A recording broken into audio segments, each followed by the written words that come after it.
Bonjour et bienvenue à la session Architecture moderne dans le cloud en 2018. Moi, je m'appelle Marius Zaharia. Je suis Technical Manager Cloud chez Selensa. Je suis MVP Azure et Advisor des programmes Microsoft spécialisés dans l'expertise technique surtout. Je suis, on va dire, vous avez vu un peu animateur de la communauté Azure FR qui a le plaisir d'organiser ce bootcamp. Vous pouvez retrouver sur Twitter rapidement le Campus Azure. Hein, et après, je suis actif sur différents médias. Vous me retrouvez facilement. Et on va commencer à parler directement. On va entrer directement dans le vif du sujet parce qu'on va commencer par faire quelques réflexions. Au fur et à mesure, on constate que l'ensemble des services que vous utilisez et les modèles commencent à se diversifier, surtout dans le contexte du cloud. Vous voyez, il y a les grands fournisseurs de cloud mettent en fonction des fonctionnalités et des services de plus en plus riches, de plus en plus nombreux. Vous voulez déjà peut-être les rencontrer tous les jours. Il devient de plus en plus difficile de se retrouver. Donc vous voyez, exemple de dilemme, nous sommes dans le cas d'une application publique. Qu'est-ce qu'on va faire? On va utiliser un app service pour containers, des fonctions. On fait des containers, des clusters, je ne sais pas quoi. Comment choisir tout ça? En même temps, il y a une accélération des évolutions architecturales aussi. Toutes ces évolutions poussent vers des nouvelles formes, des nouveaux modèles qui commencent à se mettre en place, ou bien parfois c'est des modèles qui reviennent à la vie, qui existent depuis un certain temps, mais qui se remettent en visibilité. Vous êtes dans une entreprise, un type de grande entreprise par exemple, et vous êtes en utilisation des types cluster de machines, infrastructure lourde, ou bien une approche de service bus, enterprise service bus. Vous utilisez des types code, des choses comme ça. Comment est-ce que je peux maintenant faire des API en microservices? Vous avez entendu des microservices, on va voir rapidement dans la présentation un peu qu'est-ce que ça veut dire, mais comment je peux faire que c'est dans ce contexte? Est-ce que c'est faisable? Est-ce que je suis bien je peux m'adapter là-dessus ou pas? Vous pouvez être aussi dans une situation où vous avancez tout seul sur le chemin du cloud en particulier, et sur le chemin du choix architecture, et vous pouvez faire des mauvais choix simplement parce que vous partez dans une logique assez simple. Vous prenez un service et vous l'utilisez. Functions, aujourd'hui, dans 3 minutes, vous êtes en live sur Internet avec, et plein d'autres services. Est-ce que c'est bien pour ce que je suis en train de faire? Du point de vue architecture, mais aussi d'autres critères. Est-ce que j'ai la bonne sécurité pour le service? Je lance, mais est-ce que derrière, j'ai fait les bonnes réflexions? Enfin, il y a aussi, suite à ces évolutions rapides, parfois, les outillages et les process restent en arrière. Ou bien, je ne sais pas qu'ils restent en arrière, peut-être qu'ils n'existent pas carrément, hein, ou n'existent pas dans le bon état. On constate qu'on n'est plus dans une situation adaptée pour pouvoir répondre. On a ces attentes qui s'agrandissent, les métiers qui commencent à venir. Ah oui, oui, la boîte d'à côté a fourni ce service en un mois, ils doivent sortir. Regardez, moi je veux faire pareil. Alors que nous avons un cycle interne de développement, déploiement de 6 mois, quelque chose comme ça, ou voire un an. Comment est-ce qu'on fait? Vous n'allez pas avoir toutes les réponses aujourd'hui à ça. Ça, c'est sûr, je peux vous dire. Un deuxième point, ce n'est pas une session de code aujourd'hui. On fait du code dans d'autres sessions, quand vous voyez, vous me rencontrez bien sûr, ou bien tout simplement des services, live, démo, tout ça. Aujourd'hui, on va parler concept surtout. On va voir tout ça dans une approche d'ensemble. On essaie de vraiment agréger tout ce qu'on est en train de voir. Et essayer de comprendre tout ça dans la complétude, si je peux dire. Donc, qu'est-ce que l'architecture moderne? On est en train de parler de ces choses-là. Le mot moderne, on commence à le répéter assez systématiquement. Pour moi, ça revient à l'ensemble des concepts et modèles qui permettent de rendre les applications plus rapides à être implémentées, plus flexibles, plus élastiques. Et il ne faut pas oublier ça, plus efficientes économiquement. Donc, des choses que vous avez commencé peut-être à les apercevoir via les propositions cloud surtout. Mais vraiment, ça, on se pose du point de vue de l'entreprise. On se dit, l'entreprise peut-être à rencontrer ou pas le cloud, mais ce sont les défis pour elle. Moi, je veux implémenter plus vite. Moi, je veux être plus élastique, répondre mieux aux attentes. Et aussi, il faut que ça ne me coûte pas. Donc, le beurre et l'argent du beurre à la fois. Donc, est-ce qu'on peut avoir ça en vrai? L'architecture moderne réunit tous ces concepts qui essaient de résoudre ce petit dilemme. Et ça s'appuie sur quoi? Sur le cloud et sur les pratiques DevOps et Agile. Pourquoi? Parce que c'est le cloud qui a changé, qui a révolutionné un peu les approches d'architecture et qui bouscule tout derrière, dans le bon sens et dans le mauvais sens parfois. Et enfin, je ne vais pas peut-être beaucoup insister aujourd'hui, mais c'est un sujet entier que le cloud et l'architecture moderne, sans les pratiques DevOps et Agile, ne peuvent pas exister. C'est simple que ça. Au fur et à mesure, vous allez comprendre de plus en plus, même si c'est un peu mécanique ce que je suis en train d'affirmer aujourd'hui, ça va de soi. On va parler de ça plus tard. Donc, on peut un comparatif entre les approches, entre le traditionnel on-premise et modern cloud. Vous voyez, moi, je me mets un peu à l'opposé de ce que Alex a fait tout à l'heure. Il a essayé de, on va dire, allier les deux mondes et les voir ensemble. Moi, je prends, on va dire, l'opposé. J'essaie de mettre en contradictoire les choses. C'est vrai que la vérité, c'est parfois entre les deux. Mais pour renforcer un peu ce message, de dire que d'habitude, dans une approche on-prem, vous êtes dans une traditionnelle, vous travaillez en mode centralisé, monolithique. Alors que dans le cloud, vous avez la tendance de travailler en mode décentralisé et décomposé par des fonctionnalités. Vous avez une conception ici qui essaie de faire, donc on-prem, vous essayez de faire une prévision moyen-long terme, dire il me faut ça pour pouvoir fonctionner un certain temps. Et bien sûr, vous faites les investissements qu'il faut et tout ce qui va avec. Alors que dans le cloud, on part dès le début sur l'idée d'élasticité. Et que peut-être qu'au début, je ne sais même pas combien j'aurais besoin comme force de frappe, mais je serai prêt à augmenter ou à baisser selon la situation. Ainsi de suite, il y a beaucoup de lignes qui sont là. Peut-être qu'on va pas tout les détailler, mais il y a des choses qui nous affectent du point de vue architecture. Par exemple, tout ce qui est là, consistance forte versus consistance éventuelle. Ça, c'est quelque chose qui vous impacte fortement dans l'implémentation des applications, parce que tout ça, c'est vrai que c'est lourd, c'est compliqué, mais à la fin, on vous dit... Vous prenez casquette développeur, on vous dit, vous pouvez faire un petit peu plus de bêtises dans votre implémentation, parce que de toute façon, les outils, les mécanismes, les logiciels vous forcent à avoir la consistance forte, et de toute façon, ça ne va pas pouvoir se planter. Vous avez une base très très orthogonale, vous ne pouvez pas inscrire une ligne parce que la clé étrangère ne va pas laisser la ligne s'inscrire. Donc du coup, les relations se gardent. Alors que ici, il y a une consistance éventuelle et vous avez plus de responsabilités. Vous avez aussi de l'outillage qui vous aide là-dessus, mais vous avez plus de responsabilités par rapport à la consistance de vos données et vos informations. Traitement en mode série ou synchronisé, parallèle asynchrone, la conception pour, qui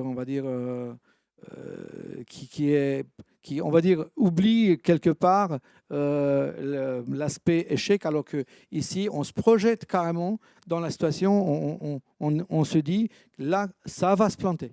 Donc, on va dans cette conception. Il faut être préparé. On ne sait pas quand, mais ça va se planter. Donc, voilà, on peut... oui, ces choses-là. Ça, c'est une ligne, par exemple, ici, qui va dans le sens de ce que je disais tout à l'heure, sur le besoin de DevOps. L'approche monolithique, parfois, n'est pas accompagnée d'une automatisation parce que, effectivement, l'habitude, c'est de faire des procédures et les exécuter. Bon, on a bien documenté, on a fait des captures d'écran, tout ça, alors que dans l'approche moderne cloud, c'est pas comme ça. Il faut absolument automatiser tout ce qu'on est en train de faire. Donc, voilà un peu un comparatif. Et moi, je vois ça dans l'architecture moderne de deux perspectives. D'ailleurs, c'est pas, on va dire, déconnant par rapport à l'approche en général de l'architecture. Hein. On a une vision architecture applicative et architecture de déploiement. Hein. On va dire, dans un certain sens, architecture de l'infrastructure de déploiement. Pas nécessairement, toujours, on parle pas nécessairement de l'infrastructure pure. Et plus tard, on va détailler différents concepts qui sont là. C'est ce qui est intéressant, c'est que, comme j'ai dit, vous pouvez avoir des nouveaux patterns applicatifs, ou bien vous avez des modèles revisités, mais qui prennent de l'importance. Et après, pour la partie d'architecture de déploiement, c'est véritablement le cloud qui a changé la donne, qui a rajouté ces modèles de déploiement nouveaux, quitte que ça peut très bien exister on-prem, mais ce n'est pas vraiment la valeur ajoutée. C'est ça. Nous allons, vous apercevez déjà quelques points qui vous parlent, mais nous allons les détailler au fur et à mesure.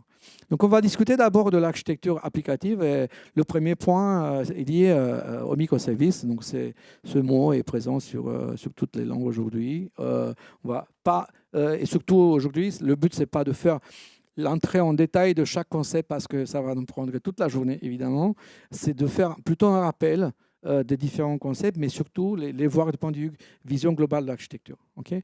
Donc, modèle d'architecture logicielle, un ensemble complexe et décomposé dans plusieurs processus indépendants et faiblement couplés. Donc, ça, c'est juste un exemple de décomposition. Ça n'a pas d'importance quels services sont là, mais le fait qu'on est vraiment dans une décomposition. Donc, pour les avantages, ça nous permet d'avoir plus d'agilité dans l'implémentation, dans le cycle de vie. Surtout, penser cycle de vie pour microservices. L'indépendance de chaque microservice permet d'avoir un cycle de vie séparé qui permet une évolution, une évolutivité meilleure. Hein. Le code est réduit parce qu'on parle d'un périmètre d'un service plus réduit comme surface. Donc, l'équipe qui travaille derrière peut être serait normalement plus réduite. Donc, bien sûr que si vous avez 100 personnes pour faire un microservice, vous n'avez pas fait évoluer grand-chose dans votre entreprise. Et par contre, l'impact, c'est que derrière, au lieu d'avoir des grandes équipes bien structurées avec des grands managers qui gèrent tout ça, bah justement, vous allez avoir des petites équipes et qui seront assez nombreuses. Donc, on va revenir un peu vers la fin sur ces aspects. Élasticité, volatilité, isolation de données. Par contre, il y a aussi des inconvénients. Hein. Donc, c'est le fait que les microservices, comment dire, vous devez vous occuper de plein de sujets qui sont associés, comme l'intégrité de données. Quand des services sont découpés, forcément, il y aura des relations au moins virtuelles entre différentes entités et vous devez vous occuper de les répliquer, de les synchroniser. La complexité, d'une vue globale, des choses qui bougent dans toutes les directions, s'accroît. Ce n'est pas quelqu'un qui réfléchit en global sur une chose, mais vous vous positionnez comme... moi, ce que j'aime bien comme image quand on travaille avec des microservices, c'est que vous avez, au lieu d'avoir une grande entreprise, vous avez que des startups autour. Et c'est le bon et le mal de la situation. C'est-à-dire qu'il y a plein de gens qui essaient de vous vendre des services ça vous aimez, ça vous aimez pas, ça vous prenez pas. Et à la fin, vous essayez de faire votre menu avec tout ce que vous achetez. C'est comme vous achetez aussi au niveau épicerie des coins. Peut-être que ce n'est pas le meilleur prix quand vous achetez chez Auchan, peut-être pas Carrefour, plus cher, on peut. Enfin, mais à la fin, c'est problématique, c'est pas si naturel. C'est à vous d'agréger le bon menu à la fin. Donc voilà un peu des choses. La communication, la partie surveillance qui se complexifie parce que vous devez avoir une vision de, par exemple, monitoring sur des toutes petites services. Quelle est la vision globale qui me dit que ma solution fonctionne? À la fin, c'est une agrégation de différents status. Donc voilà, quelques aspects. Architecture event-driven. Donc, ce n'est pas quelque chose de nouveau, ça existe depuis longtemps. Par contre, c'est de plus en plus convoité. On va voir plus tard qu'il y a pas mal de services qui en profitent de cette approche. Nous avons des producteurs d'événements et des consommateurs d'événements.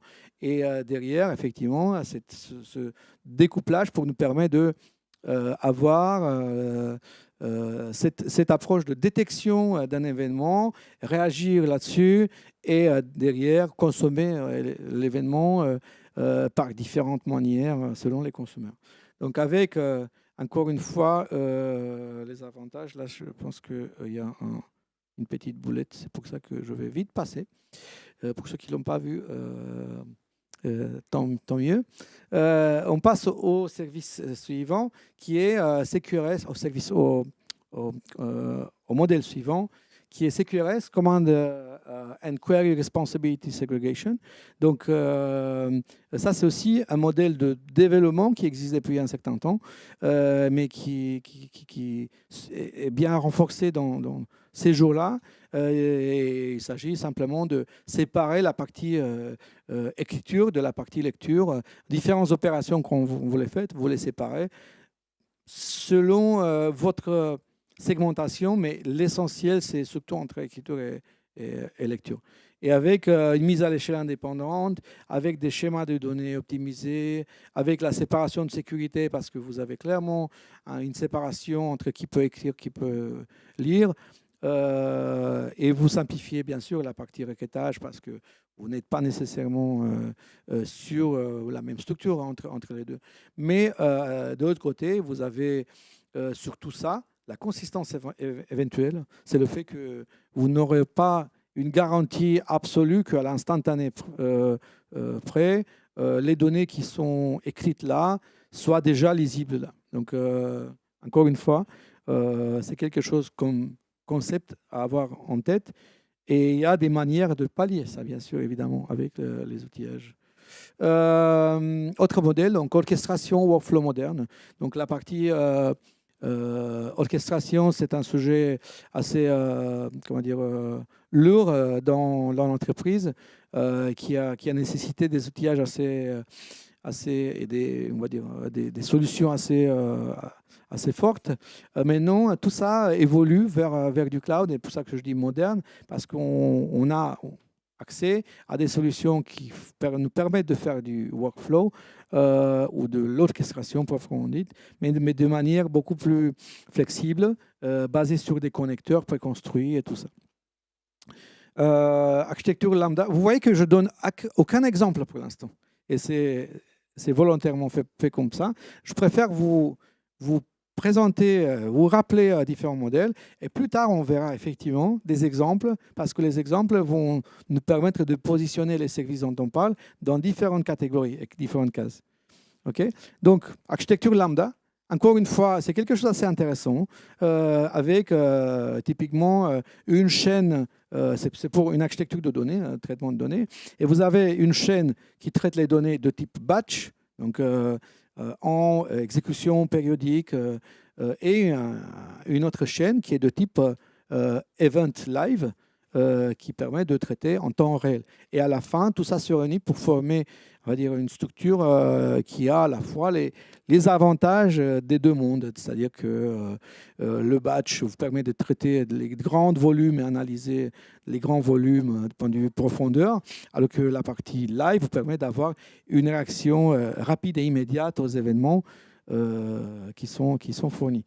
Voilà. Big data, quelque chose qui est aujourd'hui, c'était le grand hype il y a quelques années. En effet, Big Data revient assez en force et plutôt par le latéral, parce que quand on parle de machine learning, tout ce qui est intelligence artificielle, bah, ça passe par la big data derrière, parce que quand l'intelligence artificielle sent un grand volume de données pour avoir d'où apprendre correctement, bah, n'existe pas. Donc la big data est une nécessité pour l'intelligence artificielle. Donc, ingestion, traitement, analyse de données trop grande et trop complexe pour les systèmes de base de données traditionnels.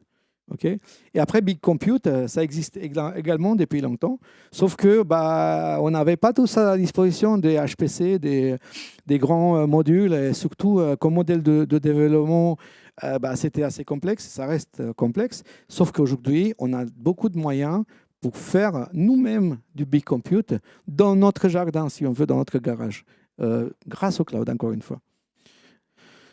Est-ce que vous avez des questions jusqu'ici est-ce que vous avez des remarques? Est-ce qu'il y a quelque chose qui manque pour vous et c'est important du point de vue, comment ça s'appelle, patterns applicatifs?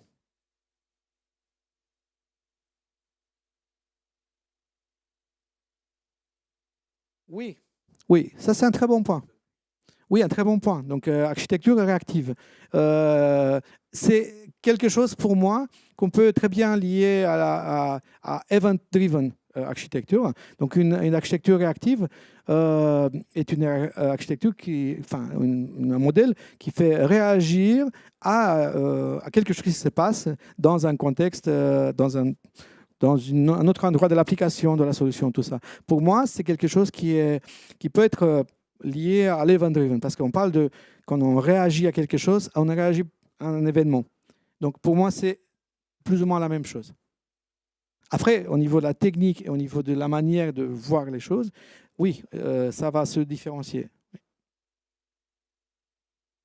OK, on avance. Donc on passe au niveau de l'infrastructure de déploiement moderne. OK, et je me suis permis de faire une petite arborescence qui part d'en bas. Donc, juste pour info, sans faire... là, il est écrit Selenza, tout simplement parce que j'ai fait copier-coller de certains slides, évidemment, que je porte au nom de ma boîte. Et l'idée, c'est que nous sommes en train de partir en force sur une approche architecture moderne. D'ailleurs, ça existe... les technologies dont on parle, vous les avez déjà compris, mais maintenant, nous, on va dire, partons en force sur cette approche de maturité, cette approche de cohérence. Okay, donc, ça fait partie de nos réflexions, donc, ce que je vous présente là. Donc, à la base, bare metal. Hein. Au début, on était tous en physique, quitte que le bare metal était le PC ou la machine achetée au coin qui était sous la table de la cuisine, j'exagère peut-être, mais aussi bien sûr les lames de serveurs classiques, vous les avez dans les data centers. Ensuite, on est passé au modèle IaaS, Infrastructure as a Service, et vous savez, les modèles de déploiement qui existent déjà, je n'ai pas voulu reproduire parce que je pense que vous avez tous en tête les slides de présentation IaaS, PaaS, SaaS, avec le passage de responsabilité depuis le IaaS vers le PaaS et le SaaS, moins et moins responsable par rapport à ce qu'on est en train de faire. Donc, je reprends une partie de cette idée, mais je m'arrête à en donner sur certains points et je développe dans d'autres directions. Donc, le IaaS, Infrastructure as a Service, une chose, on va dire, classique déjà pour nous, en tant qu'utilisateur de cloud. Bah, le premier pas, c'est de dire, paf, j'ai une VM, super. Et j'ai pris mon application qui était là, et je l'ai déployée là. Comme approche, ça s'appelle lift and shift. Okay, et c'est très bien. Ça fait partie de l'évolution de notre société. Mais après, il revient de discuter, par exemple, du PaaS, donc Platform as a Service. Vous avez vu Alex tout à l'heure, qui a fait pas mal de descriptions sur les services de valeur ajoutée de plateforme.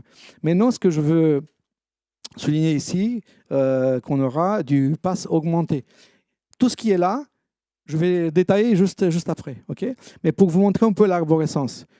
à partir du IaaS, il y a des évolutions, comme je dis, vers le PaaS de point de vue responsabilité du management, mais aussi de point de vue la restructuration, la modernisation de la granularité, par exemple vers les containers. On a ce qu'on appelle le model compute, on va parler juste dans un instant. Et vous voyez, depuis le PaaS, on a dérivé vers le serverless. Et vous voyez ici, il y a aussi des flèches qui nous amènent vers des bulles, des modèles qui sont un peu hybrides, un peu composites, qui sont apparus grâce à l'inventivité des services cloud, encore une fois, et qui vont nous aider, vont nous pallier certains points. Vous peut-être même utiliser certains services qui sont représentés par cette bulle-là, vous ne vous rendez même pas compte qu'en effet, c'est des ruptures technologiques, des ruptures comme de conception. Okay, et j'ai laissé aussi, vous voyez, quelques points de disponibilité, on va dire, de branches pour les évolutions futures, parce que oui, on est en pleine évolution. Et attendez-vous, ces années-là, à avoir beaucoup d'évolution architecturale et beaucoup d'inventivité et d'innovation à venir. Okay, donc, on commence par un model compute qui se réfère au modèle classique, IaaS. Mais en échange, vous avez le IaaS lui-même, donc la VM, vous allez voir la VM dans le cloud, mais vous avez beaucoup de fonctionnalités qui sont rajoutées dernièrement. Peut-être que vous ne les avez même pas aperçues entre-temps. C'est sorti en catimini peu à peu. Il y a des fonctionnalités qui sont en preview, d'autres qui sont déjà actives, mais qui ne sont pas tout à fait popularisées par Microsoft ou par Amazon ou par n'importe, mais qui sont très riches. C'est ça pour moi, Model Compute. C'est le patching automatique, c'est la gestion des changements, donc change management, le backup directement depuis la machine ou depuis le système global, le PRA, tous ces systèmes-là, toutes les fonctionnalités qui sont rajoutées. Allez maintenant dans une machine virtuelle, regardez plus bas que la machine elle-même, regardez les fonctionnalités. Aujourd'hui, avec ça, vous êtes presque managé. Vous n'êtes toujours pas en mode manager parce que c'est du IaaS, vous avez accès, mais par ces choses, vous êtes presque managé. Et en plus, vous avez l'automatisation de ces fonctionnalités. Donc, ce n'est pas qu'elles existent tout simplement, elles sont automatisées. Voilà le model compute pour moi. Après, le PaaS augmenté, à peu près dans le même sens.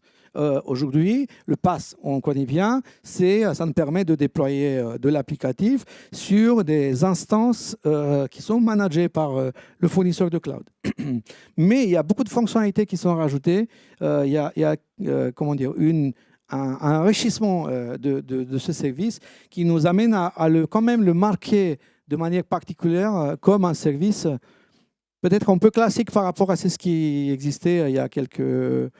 comment dire, par rapport à serverless, mais c'est toujours un service qui est beaucoup plus moderne qui était, et c'est bien plus moderne que le IaaS. Ça, c'est clair pour moi.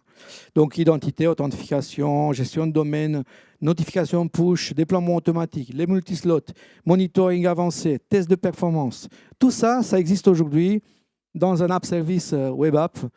Regardez encore une fois, tout ça, c'est énorme. Ça vous prend beaucoup de temps juste pour montrer qu'est-ce qu'une web app aujourd'hui. Okay, n'oubliez, prenez le temps de revenir sur des choses après que vous les avez connues il y a quelques mois. Ça mérite chaque fois. Serverless, enfin serverless. Okay, ce qui est marrant un peu, c'est que serverless est toujours présenté dans le monde de l'informatique comme un signe de lambda, mais en effet, il ne faut pas confondre le service lambda d'Amazon avec serverless lui-même. Ce n'est pas le seul service serverless. Donc, c'est pour ça que je me suis permis de mettre à côté une petite flèche l'éclair, qui ressemble... c'est d'ailleurs, si vous trouvez un peu comme concept, c'est ça plutôt le signe du serverless. Voilà. Et donc, un modèle de déploiement et exécution dans lequel le fournisseur de services gère dynamiquement l'allocation des ressources machines. Donc, ça, c'est très important. Okay, donc, vous avez une très forte élasticité, un manque de, une vision très, très transparente de la mise à l'échelle. Vous n'avez pas accès aux instances. Vous ne voyez pas des instances. Vous voyez juste pas d'instances de VM, on va dire, mais d'instances pures de services qui s'exécutent à leur granularité précise. Serverless n'est pas uniquement function as a service. Okay, On est en train de sortir un livre blanc sur le serverless d'ailleurs. Il y a beaucoup de choses qui sont assimilées serverless à la fin. Souvenez-vous que le service de storage, S3 ou Azure Storage, à la fin, si vous le prenez en tant que tel, c'est un service serverless. Il n'y a pas d'instance derrière qui tourne. On nous dit que ce n'est pas un service de compute parce que c'est que du stockage, mais détrompez-vous, il y a des fronts qui vous servent. Il y a des machines qui vous servent là. C'est pas le stockage, c'est pas les disques durs qui sont dans le cloud qui sont exposés à vous. Vous avez des fronts qui vous servent à ça. Donc pour moi, c'est un service serverless. Une petite parenthèse.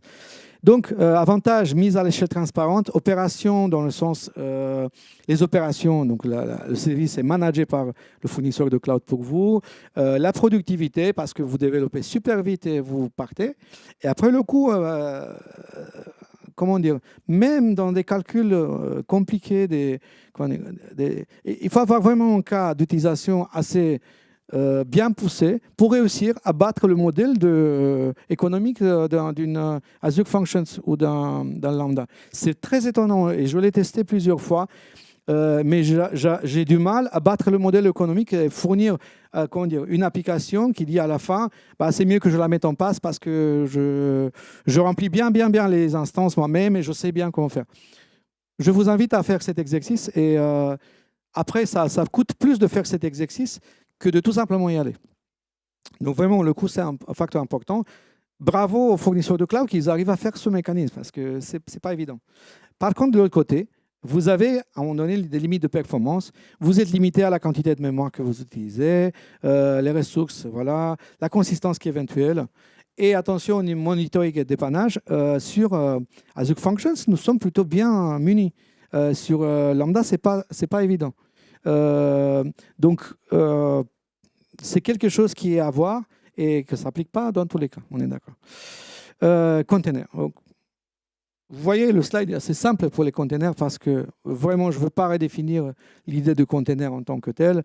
C'est là, on va dire, la fonctionnalité qui permet de virtualiser juste une partie de l'espace utilisateur et pas l'OS complet, pas avec le kernel, ce qui fait qu'à la fin, virtualiser des containers, c'est beaucoup plus rapide et plus efficient pour le système et plus facile que de prendre on va dire à la fin, ça correspond en miroir à des VM. Donc, c'est ça l'avantage des containers. Après, les programmes exécutés dans le conteneur ne peuvent pas avoir autre chose que le contenu du conteneur lui-même et les périphériques affectés. Donc, sauf si vous traversez les barrières de sécurité des conteneurs. OK ? Ça, c'est autre sujet. Voilà, très vite. Encore une fois, conteneur, c'est quelque chose de, on va dire, assez universel aujourd'hui avec Docker comme exemplification. Un petit détour pour dire que Microsoft a fait implémenter les conteneurs Windows. Container égale Linux d'habitude. Et ça, c'est par défaut. Microsoft a implémenté les containers Docker sur Windows. Et en plus, il a implémenté aussi les containers Hyper-V, qui sont en effet toujours des containers Docker, mais avec une isolation donnée par l'Hyper-V. Et c'est quelque chose comme un hybride entre la VM. Ça a, on va dire, l'isolation de la VM avec la légèreté d'un container. C'est un peu plus lourd qu'un container habituel, mais c'est beaucoup plus sécure. Juste une petite parenthèse. Et enfin, pour les containers, on verra qu'il y a des modèles dérivés, comme des containers managés, orchestrateurs, gérés par le fournisseur de services. J'ai promis de ne pas entrer ici en détail pour exemplifier, justement pour garder un peu le suspense, ce qu'on va faire après. Mais déjà, vous voyez un petit signe là qui voilà. Donc, ça représente évidemment l'orchestrateur. Par contre, je ne parle pas de quel fournisseur de services et comment c'est implémenté encore. Et après, des containers serverless. Donc, ça existe déjà. Effectivement, nous allons voir le modèle serverless, mais en déploiement de type container. Alors que quand on parle serverless d'habitude, on met le code. On met le code, on déploie le code et c'est bon, c'est génial. Par contre, ce n'est pas toujours applicable. C'est-à-dire que si vous avez certaines ressources qui sont associées, des bibliothèques, déployer la bibliothèque, ça peut très bien passer en code, en DLL ou en bibliothèque Linux, mais ce n'est pas toujours. Et parfois, vous voulez mettre un morceau de logiciel avec vous et tout ça. Et donc, d'où l'intérêt quand même d'avoir peut-être un déploiement serverless, mais en container. On va voir ça plus tard. Et puisqu'on est un Global Azure Bootcamp, je préfère de faire exemplifier avec des services Azure et pas avec des services Amazon. On va aller ensemble dans d'autres événements. Peut-être qu'on va faire les mix ou avec Amazon. Donc, d'abord, une vision un peu comme ça, comme un brouillard, si vous voulez. On a des modèles et on a différents services. Et les flèches que j'ai représentées là, c'est que ça va, comment dire, se transposer dans les slides qui viennent. C'est que, en effet, chaque des services peut appartenir à plusieurs modèles. Et il faut les voir de ce point de vue comme une opportunité. Il ne faut pas oublier chaque service qui est là, qu'il exécute ou qui implémente plusieurs patterns. Et profitez-en, effectivement. OK. Ici, dans tout ça, et d'ailleurs, ça n'existe pas trop, on va dire, je n'ai pas trouvé trop de catalogage de ces services pour les retrouver. Et nous allons utiliser, pas aujourd'hui nécessairement, mais nous allons utiliser dans l'avenir proche, dans les présentations prochaines, ou bien dans des prestations évidemment, des matrices de choix et de décision là-dessus. Donc d'abord pour les services de type orienté plutôt infrastructure, les virtual machines. Donc comme j'ai dit tout à l'heure, ça, virtual machine, c'est un service IaaS classique. Mais virtual machine avec tous les services qui sont associés, comment ça s'appelle, les fonctionnalités dont j'ai parlé, pour moi, c'est du modern compute. Okay. Après, vous avez les virtual machine scale sets, donc services de type IaaS qui permettent de déployer une ou plusieurs ou jusqu'à milliers de machines virtuelles dans un mode de mise à l'échelle élastique. Donc, vous avez une image, ça se déploie, vous dites combien d'instances, 500, ça fait 500 VM. OK. Ça reste du IaaS, c'est des VM avec de l'OS à gérer dedans. Par contre, avec une mise à l'échelle automatique et avec toute la gestion simplifiée derrière pour les patchs et tout ça, ça aide énormément. Et le fait d'utiliser ce mécanisme, ça, c'est quelque chose que vous utilisez, comment dire, c'est un concept très, très bien, on va dire, bien cohérent, si je peux dire comme ça, parce que au lieu vous n'êtes pas dans la situation de dire on a 500 machines virtuelles. Quand vous avez 500 machines virtuelles, à la fin, il faut imaginer le beau script qui vous, je ne sais pas, supprime ou redémarre toutes les 500 machines ou je ne sais pas quoi, alors qu'au niveau de VM Scale Sets, vous avez beaucoup de ce genre de services qui vous aident là-dessus, des fonctionnalités, parce que c'est considéré comme du bétail, quoi. Donc, tout ça, c'est géré par le service lui-même. Azure Batch, c'est un service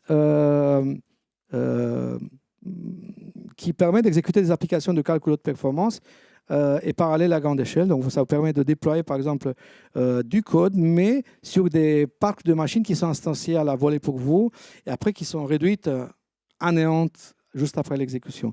C'est aussi, ça fait partie du modern compute. C'est un modèle, encore une fois, très fort qui permet d'exécuter du code, mais de très haute puissance. On est toujours en mode infrastructure là. App Service, donc pour ceux qui ne savent pas aujourd'hui ce qu'un App Service, j'imagine que c'est un peu tard, mais ça peut quand même exister. Service Manager, c'est le service par prédilection dans Azure. Et les Web Apps sont le sous-service de App Service qui est utilisé le plus souvent, je pense, comme pass. Mais ça revient à ce que j'ai dit tout à l'heure. C'est un pass augmenté pour moi parce qu'il y a beaucoup de fonctionnalités, de valeur ajoutée. Je vous invite à les chercher. Web App for Containers. Qui avait entendu déjà aujourd'hui, avant de venir ici, de Web App for Containers? une seule personne dans la salle. Et ça, c'est intéressant. Web app container, ça existe. Et qu'est-ce que ça veut dire? Vous avez une web app qui est sur Linux. Attention, il y a deux choses différentes. Web apps for Linux et web apps for containers. Il a fallu que je voie l'équipe produit Microsoft pour que je comprenne aussi. Donc, j'essaie de vous passer l'information parce que la documentation Microsoft est manquante un peu là-dessus. Grosso modo, web app for Linux, c'est tout simplement comme une web app habituelle qui permet de déployer du code sur une machine, sur des instances Linux derrière qui sont managées et avec du middleware de choix classique qui est du Node.js, du PHP, du .NET Core bien sûr aujourd'hui. Mais ça reste quand même un déploiement de code. Et derrière, vous avez un set d'images qui sont standards. Les images dans Web App for Linux sont des containers en effet. Mais ça reste un détail d'implémentation, on va dire. Par contre, vous êtes Web App for Containers, c'est exactement la même chose en effet derrière, mais comme concept, ça vous permet de déployer des containers à votre choix sur l'infrastructure de Web App. À la fin, vous obtenez la scalabilité et la flexibilité de Web App avec un modèle de déploiement de containers. Et ça, donc je vous invite à le tester, hein, c'est assez intéressant. Donc ça vous permet d'implémenter du CQRS. Ce sont des containers, mais peut-être j'aurais dû dire modifier ici, j'ai voulu le faire, je vais modifier après, c'est des containers managés, justement. Parce que vous ne managez pas ni d'ailleurs l'OS, ni le middleware qui est derrière. Vous déployez les containers, ils sont managés. Et c'est aussi quelque part un pass augmenté. Pourquoi? Parce que vous êtes en mode pass, app service et un service pass, ça déploie des instances derrière, et ainsi de suite. OK? Donc pour moi, c'est une certaine combinaison de patterns qui est là. Functions, tout le monde en parle. On va parler ici, évidemment, ça ne peut pas manquer. Function as a service, gérer, manager. Donc hébergé par App Service. Pour info, je ne sais pas si tout le monde sait que les fonctions sont hébergées par l'infrastructure d'App Service derrière. Mais c'est basé sur un modèle serverless via un service plan spécial qui s'appelle consommation. Donc d'ailleurs, vous avez le choix pour les functions, ça c'est une chose particulière. J'aurais pu mettre pour functions, et encore des réflexions qui me viennent comme ça, et c'est intéressant. J'ai écrit serverless, mais Azure Functions peut être du PaaS. Parce que quand vous choisissez le déploiement, si vous choisissez le plan consommation, c'est du serverless. Si vous choisissez le plan, d'ailleurs, comment ça s'appelle, le plan App Service classique, on va dire ça, pour les fonctions, donc ça reste des fonctions, mais c'est à vous de scaler, à gérer derrière les nombres d'instances. OK? Et du coup, vous allez avoir certains avantages des web apps. Par exemple, le fait de les mettre en contact dans un réseau virtuel, vous ne pouvez pas le faire en serverless. Par contre, vous pouvez le faire avec fonctions déployées en mode service plan standard. OK? Et donc, voilà une fonctionnalité, un service qui est en effet très riche, très flexible. Et lui, ça permet bien d'implémenter des microservices derrière, non? Parce que ça découpe des méthodes, ça revient à des microservices. Mais aussi event-driven. Voilà. Et pareil, regardez, Azure Functions for Linux, je viens de vous parler avant, c'est microservices, event-driven, c'est containers, serverless. Attention, Azure Functions for Linux, ce n'est pas Web App for Linux. C'est encore une chose en plus. D'accord? Ici, vous êtes en mode serverless carrément. Vous déployez une méthode, alors que dans les web apps, vous déployez une application. OK? Je vais speeder un peu, parce que je pense qu'on est un petit dépassement et c'est compliqué. Durable Functions, c'est un service managé. Donc là, on est plutôt en mode orchestration, workflow as a service. Et je parle de Durable Functions, c'est très peu connu, c'est en bêta pour l'instant, mais ça vous permet d'écrire du workflow as a code et tout en étant en mode serverless et event-driven et en orchestration moderne. Mais vous écrivez votre code.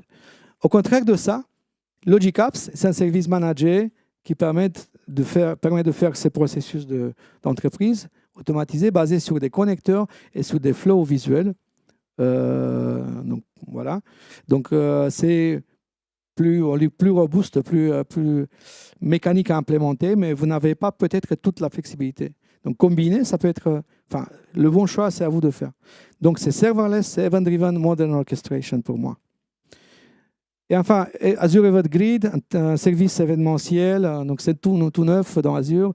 Ça permet de faire du event-driven, effectivement, et c'est aussi un service serverless. Stream Analytics, Alex en a parlé tout à l'heure un petit peu, ça permet de faire c'est un complex event processing as a service, ça permet de faire une architecture lambda en temps réel, et c'est évidemment event-driven aussi. Vous voyez, tout ça s'applique, voilà. Là, on arrive au container. Donc, vous avez AKS, Azure Container Service, qui permet de déployer du Kubernetes managé. Et nous sommes vraiment direct dans le monde des containers managés. Et c'est surtout l'orchestrateur qui est managé, c'est ça qui est important à voir. Ici, nous sommes dans Azure Container Instances, où vous avez des containers individuels que vous pouvez déployer. Nous sommes encore une fois dans microservices container managés. Par contre, le cluster de provisionnement, il est totalement transparent. C'est plutôt à l'unité. Okay. Service Fabric, Alex vous l'a décrit rapidement dans la keynote et c'est très bien parce que c'est une plateforme très puissante et ça c'est fait pour déployer des microservices. Par contre, ce n'est pas du tout serverless. D'accord ? C'est vraiment une infrastructure un peu plus lourde. Et ça permet de déployer aussi des containers managés, aussi du code et aussi des containers. Ça dépend de votre choix. Cosmos DB, cette fois, c'est un modèle qui est à part de ce qu'on a vu. Hein.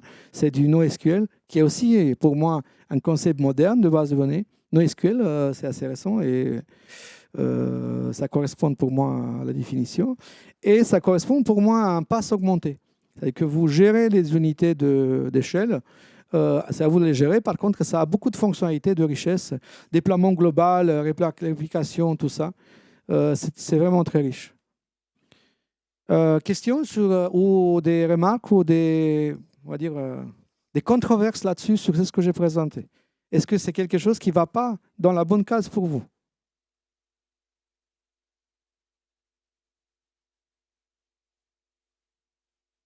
Non, pas, je dis juste sur la partie de modèle de déploiement, on les a vus, et les services, par exemple, la mise en case des différents services. Vous êtes en phase avec ce que je suis en train de présenter? Ça vous paraît bien? Donc, vu qu'il nous reste peu de temps, je vais assez vite passer, par exemple, comment on va faire pour maintenant choisir. On a différents critères qui sont composition, la densité qu'on veut avoir pour différentes choses, combien de nœuds, si c'est le cas. Est-ce qu'on gère de l'état? C'est stateful. Par rapport à l'hébergement web, est-ce qu'on voit l'OS? Est-ce qu'on peut mettre dans un réseau connexion hybride? Tout ça. Je ne vais pas tout entrer en détail, peut-être deux, trois lignes, pour voir, par exemple, au niveau des VM, là, on peut mettre tout ce qu'on veut dedans. Dans App Service, on met des applications en général. Dans les fonctions, on met des fonctions méthodes. Service Fabric, vous avez des services, des exécutables invités, des containers. Ça, c'est un peu particulier et appréciable. Là, vous mettez des jobs et dans des containers, vous mettez des containers. Enfin, dans le service de containers. Après, pour la densité, voilà, ça peut être très, très variable. Okay, soit vous maîtrisez la densité, soit vous maîtrisez partiellement, soit vous ne maîtrisez pas du tout. Okay, et après, pour le nombre de nœuds, vous partez de 1 nœud, Service Fabric, il faut déployer un 5 nœuds en production pour avoir la SLA de production. Alors pour Container Service, il y en a 3, ainsi de suite. Voilà, je vais pas tout décrire, mais il faut voir ce genre de choses quand vous commencez à regarder quoi choisir pour votre application. Okay. Et là, il y a quelques patterns de services. Là, on commence à les rassembler ensemble, parce qu'on parle d'architecture, ce n'est pas uniquement des modèles. On parle des architectures, des blueprints, ce qu'on appelle, non? Donc, du coup, on commence à essayer de voir comment ça peut s'assembler dans des vraies applications. Donc là, on parle d'une application web qui commence à être scalable et on commence à revoir, vous voyez un peu les couches qui sont la web app, mais aussi la API app et éventuellement des jobs. Ça permet d'identifier l'approche par couche si vous en avez encore et si vous vous sentez confortable. Et après, vous utilisez des files d'attente. Après, vous utilisez les logs dans le storage account. Derrière, vous avez une base de données SQL Database ou une Cosmos DB. Et bien sûr, pour le cache, vous pouvez utiliser du Redis Cache.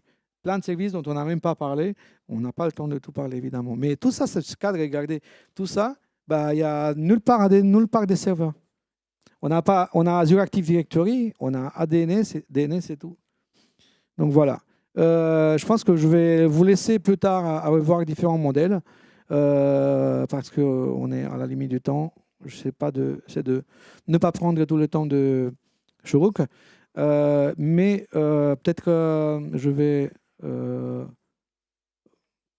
parler 2 mots sur ce modèle, sur cette architecture, qui permet de dire que voilà, c'est un peu l'application d'un process entreprise qui permet de gérer les factures et qui, par cette idée de processing, utilise derrière des logic apps pour faire ces processus entreprise à la genre orchestration. Mais on a aussi possibilité d'utiliser, d'intercaler avec des Azure Functions pour transformer le code qui n'est pas transformable simplement avec Logic Apps. Et après, bien sûr, vous avez les stores et vous avez différentes manières de travailler.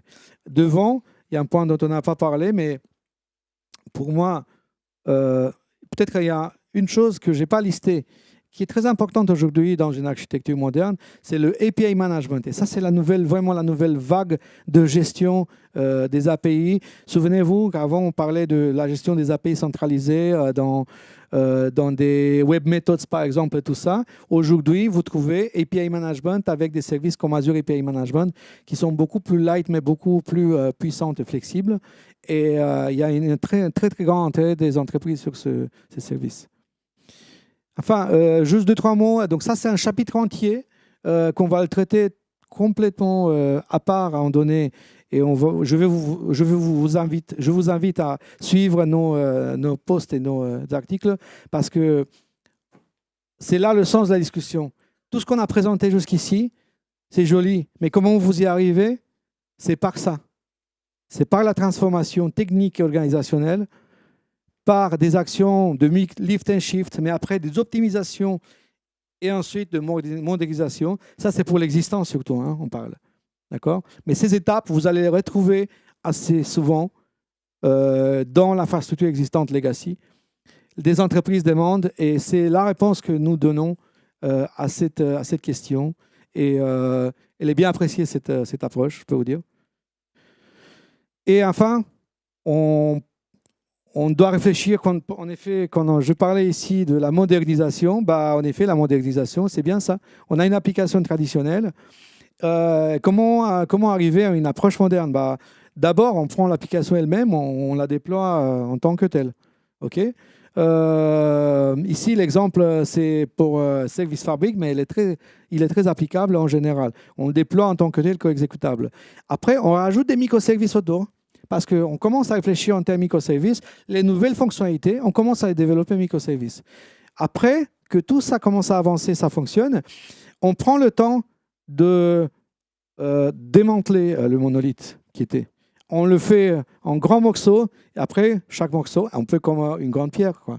Donc, et après, on commence à casser, à faire des microservices, et à la fin, tout cet effort nous donnera une application moderne, transformée, qui fonctionnera. Et par dérivation, ça m'amène aussi aux micro-équipes. Donc ça, c'est la partie transformation, on va dire, organisationnelle. Une entreprise comme Amazon, une entreprise comme Microsoft, je parle vraiment au niveau entreprise et pas au niveau des clouds qui se font. Amazon, c'est une entreprise, vous savez très bien, de commerce. D'ailleurs, c'est comme ça qu'ils ont appris à faire du cloud, par ailleurs. C'est qu'ils ont commencé à décomposer tout ça et ça fonctionne dans des micro-équipes à l'échelle mondiale, vous voyez. Voilà. Et le DevOps qui est absolument indispensable pour cette approche. Et pour la fin, merci encore une fois aux sponsors et aux sponsors. Et suivez-nous là. Est-ce que vous avez des questions? Oui. Oui, oui, bien sûr. On va tout poster, les slides. On peut a posteriori parce que chaque... Je vous ai la question, en fait. Oui, oui, donc on va poster tous les slides. C'est ça la question pour les slides. On va tout poster a posteriori, bien sûr. Ici, tout ce qui est en live va être disponible a posteriori sur 42 points. Quelqu'un avait posé une question sur la future version de Windows. Est-ce Oui. que vous en savez un peu plus? Est-ce que c'est pas Azure Stack? C'est juste une question. Ce sont des sujets un peu disparates et à part. Nous sommes dans le sujet de l'architecture moderne. Je ne saurais pas dire. D'accord. Mais c'est à part. Bon. Okay. Quelqu'un d'autre? Oui. J'avais quelques petites questions sur la transformation, justement, sur du existentiel, sur des petites structures. Oui. Est-ce qu'il y a une particularité à connaître ou une méthodologie particulière ou autre? Oui, il y a des approches. Il y a des approches déjà qui sont proposées par Microsoft aussi, avec de l'outillage, avec de l'Azure Migrate, avec l'analyse de l'existant. C'est extrêmement important d'analyser bien l'existant, les dépendances. Souvent, il y a des applications fantômes. Il faut bien les identifier, savoir comment. Donc, identifier le parc existant et faire une stratégie de migration qui peut être un peu similaire, la même comme approche, mais qui va être aussi un peu adaptée à chaque entreprise. Et il y a vraiment, encore une fois, je vous invite, il y a une méthodologie entière que nous avons déjà mise en place, d'ailleurs, qu'on applique déjà on a deux migrations en cours, et qu'on va populariser pour vous aussi. Ça sera disponible sur quelle plateforme? Quoi? Le sujet de migration. Voilà, il y aura des présentations qui montreront notre approche, donc comme celle-ci, ou une matinale décideur. Je ne vais pas faire toute la pub de Selenza, parce que ce n'est pas le but, mais voilà. Suivez nos activités, bien sûr. D'accord, merci. Il y a quelqu'un qui veut aussi poser une question. Je vais faire service. Normalement, ça se jette, oui. Oui, mais... Merci. Alors, vous avez parlé de l'évolution dans les organisations. Est-ce qu'il y a des modèles d'organisation ou de nouveaux à suivre? Parce que vous avez parlé de la partie technologie, ça c'est bien. Mais s'il n'y a pas l'organisation qui suit? Absolument, absolument. Et du coup, est-ce que vous avez des recommandations, des méthodes En effet, tout passe par on va dire, mécaniquement, mais ce n'est pas néo-mécaniquement, tout passe par la case agile. Il faut bien suivre les méthodologies agiles et comment les équipes agiles fonctionnent.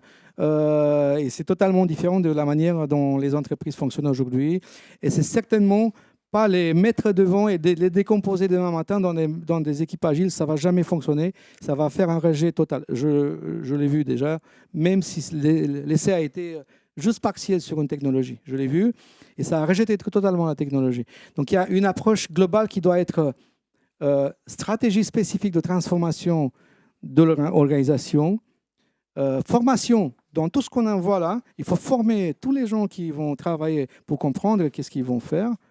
Et ensuite, un aspect de coaching vraiment. C'est-à-dire qu'il y a des étapes, on va suivre avec des gens dans l'entreprise pour dire à ce point-là, vous transformez bien ou bien non, ce n'est pas bien comment ça se passe, on va adapter la stratégie sur place. Voilà. Je prends les autres questions plus tard à côté parce qu'on doit avancer. Merci beaucoup à tous.